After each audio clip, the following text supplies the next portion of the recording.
Well, OPM icon Ice Seguerra is celebrating a milestone in his career. That's right. The singer-songwriter marks his 35th anniversary in showbiz and the music industry with a major concert happening at the theater on Solaire on October 15th. But before all that, obviously Ice is joining us first here in the studio to tell us more about that. Hi, welcome back. Good morning. Thank you. Good morning. Buti na lang morning person si Oh, Ice, my, di ba? oh, Kung my. hindi. Ay, hindi. Hindi talaga. Mukhang maaga nagising at maaga nagkape. Yun lang yun. But you know, it's been years, Ice, since you had your last major concert. Yes, 10 years. Solo major. So what brought about this? You know, it's about time to do another one. 35 years in the industry. Well, syempre, di ba, in show business, we celebrate the milestones. The 25th, the 30th, and the 35th, mga ganyan. And I wasn't able to celebrate my 30th because at the time, nasa Marawi ako noon and I was still in government. But now, I'm back in the industry and celebrating my 35th year. You're part of that. 35 years? A lot of water under the bridge. A lot of water under the bridge. Tell us more about becoming Ice. Now, what can fans expect in terms of the vibe, the music, and what this concert will be all about? Well, it's actually in the title in itself, no? Becoming Ice. The concert is basically, it's my journey. Okay. Kumbaga, kung paano ako nakarating sa kung sino ako ngayon. Not just the journey sa career ko, but in my personal life as well. Because I think a lot of that is, a lot of my personal life is parang napapasok din siya sa career ko, and you know, being transgender in this industry, it's a big part of it as well.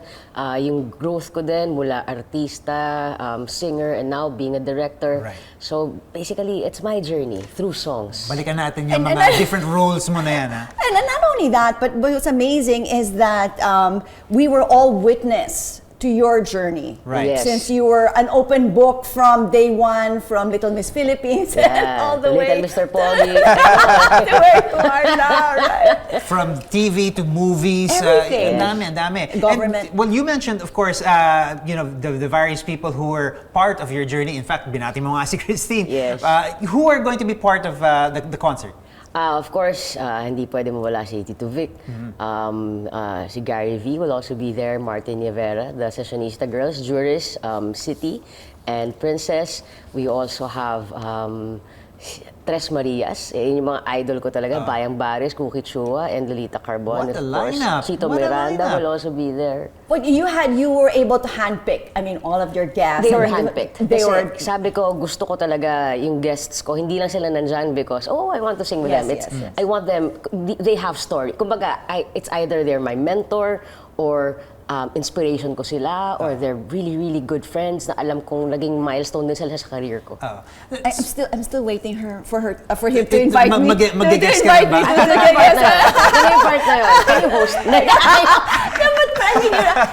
Your concert Ice is still about a month away. Preparations. Like Yeah. you're directing this. I mean, how does one direct and sing and of course make this all happen? Well, it's always about having a good team, right?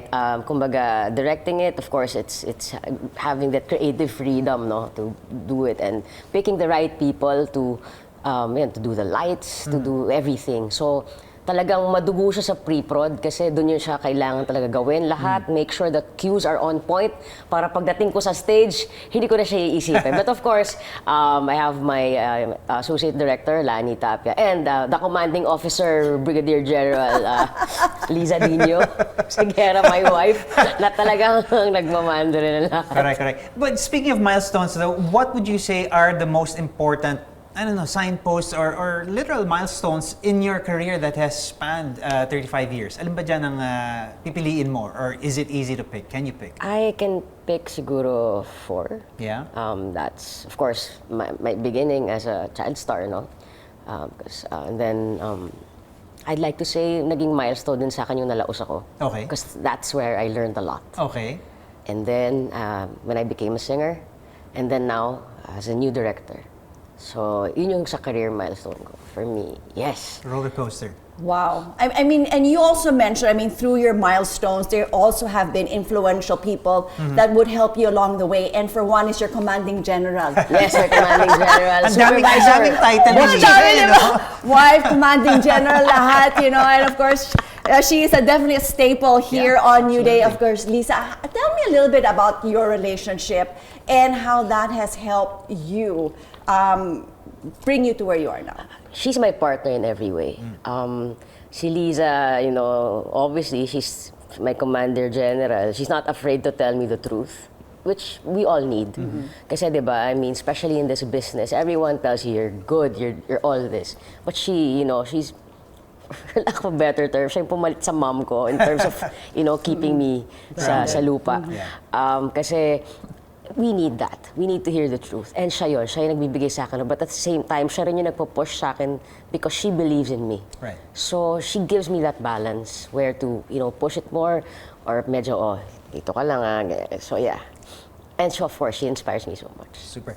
Okay, what's next? Umiyak na siya. What's next for you, Ice? I mean, binanggit mo na, you're directing. Drag Race Philippines is a huge hit, and you're a big part of that. Yes, thank you. Let's talk about that a little bit. Well, I'm also a fan of the show, kaya, you know, when it was mentioned, and they called if I would want to be part of it, I said yes agad, you know. Okay, yeah. Let me think about that for 1 minute. Yes. Yes. Okay. Kasi sobrang fan, and I'm just super proud to be part of the first season. You know, we have such amazing queens. Sobrang gagaling nila, and the team also. I work with such passionate people. And Madugo ba? Is it different from, I mean, you've been directing for a while. Iba ba Well, ang it's my diskarte first time dito? to do a reality show. Yeah. So yes, medyo madugo din siya. So of course, I'm not at liberty to discuss the details. But it's an experience, pero challenging. But if you have the right people with you, Is this where you see yourself eventually heading towards? yes, to? I really, really enjoy it. Like, I mean, iba yung, you cannot compare it, diba? You cannot compare yung happiness you feel when you sing, like, diba? Alam mo yun. I You know, cannot compare I the know, I happiness you cannot. feel when you It is sing. here. And at the same time, hindi ko rin ma-compare yung happiness ko when I direct because it's such a different, parang iba naman yung natatap sa utak mo na, at sa puso mo. So parang, iba rin siya. Sarap. Well, that's the thing about 35 years in the business, and yet you still discover new aspects of your creativity. I think it's really about that kasi once you stop discovering new things about this industry, then you will plateau, and that's the end of it. And not only that, but I think as an artist, you have several arms. I mean, you have several layers of yourself making you, you know, who you are now. 35 years in the industry, sabi nga ni Pao here. Do you have, is it possible to even have a favorite song? A favorite something that you would say, oh my gosh, this is definitely me. Right. Right now, favorite song ko talaga, it's hindi dahil it's my new song, but I really love it because I wrote it. It's important to me because I wrote it during the time when I thought I couldn't be creative. Okay. Yeah, I wrote this song. It's called "Wag Kang Aalis" during that time, nung pandemic, and I was really depressed.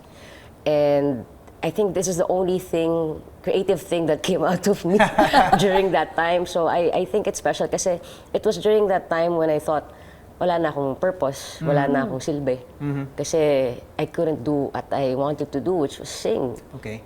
So, sino ba ang kausap mo dyan? Huwag kang aalis. Ikaw, the muse, yourself? No, it's basically, it's about, me, or a depressive person who's talking to someone the support person niya.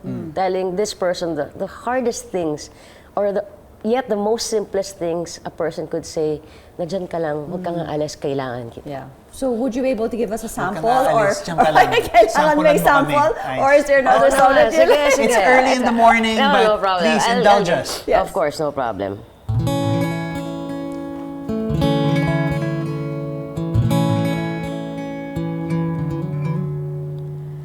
Halika, bukas, samahan mo ko muna. Hindi kailangan ng salita, basta nariyan ka.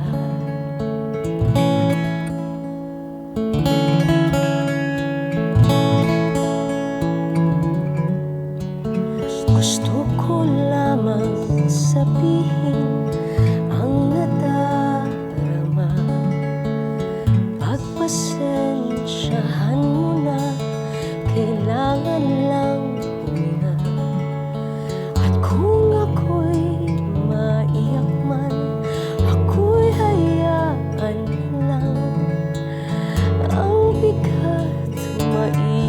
minsan mapakinggan lang.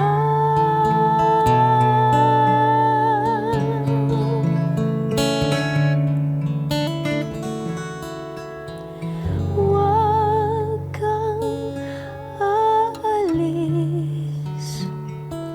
diyan ka lang muna sa aking tabi.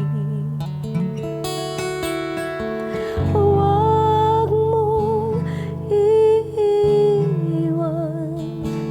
kailangan kita, nais malaman na ako'y may karamay.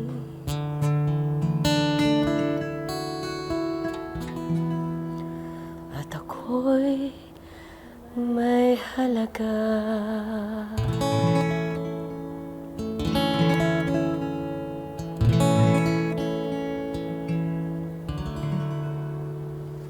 Galing naman. I mean, Naramdaman ko I yun. felt it. Did you feel Naramdaman that? ko yun. And so early in the morning. Wow, thank you for indulging us, Ice. But, okay, so Becoming Ice happens October 15th. Do invite the viewers to Yes. come and enjoy all that you have prepared for them. Guys, it's my 35th year and I'm so excited to share this concert with all of you. Becoming Ice, October 15 at the theater at Solaire, 8 p.m. You can get your tickets at Ticket World. You can go online. They have a website.